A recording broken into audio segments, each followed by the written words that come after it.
ખરીદીના બહાને 3 મહિલાઓ દુકાનમાં ઘૂસી અને પંજાબી ડ્રેસની 5 જોડી ઉઠાવીને ફરાર થઈ ગઈ.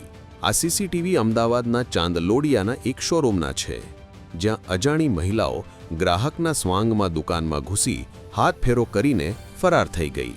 બનાવ ગત તારીખ 25મી નવેમ્બરના બન્યો હતો, જ્યાં 3 મહિલાએ ગ્રાહક બની દુકાનમાં ઘૂસી સ્ટાફ પાસે ડ્રેસ જોવા માંગ્યા હતા. આ મહિલાઓ વારાફરતી ડ્રેસના ટ્રાયલ માટે ટ્રાયલ રૂમમાં જતી વખતે સ્ટાફની નજર ચૂકવીને એકના બદલે 2 જોડી ડ્રેસ લઈને ગઈ હતી. ટ્રાયલ બાદ ડ્રેસ પસંદ ન હોવાનું કહી સ્ટાફને માત્ર એક જ જોડી પાછી આપી બીજી ચાલાકીપૂર્વક છુપાવીને પોતાની સાથે લઈ ગઈ હતી. જો કે બીજા દિવસે દુકાનનો સ્ટોક ચેક કરવામાં આવ્યો ત્યારે 5 જોડી ઓછી જણાતા માલિકે શંકાના આધારે સીસીટીવી ફૂટેજ તપાસતા ચોરીનો આખો કાંડ સામે આવ્યો હતો. આ 5 જોડીની કુલ કિંમત આશરે ₹15,000 જેટલી છે. હાલ દુકાન માલિકે ચાંદલોડિયા પોલીસ સ્ટેશનમાં 3 અજાણી મહિલા વિરુદ્ધ ચોરીની ફરિયાદ નોંધાવી છે.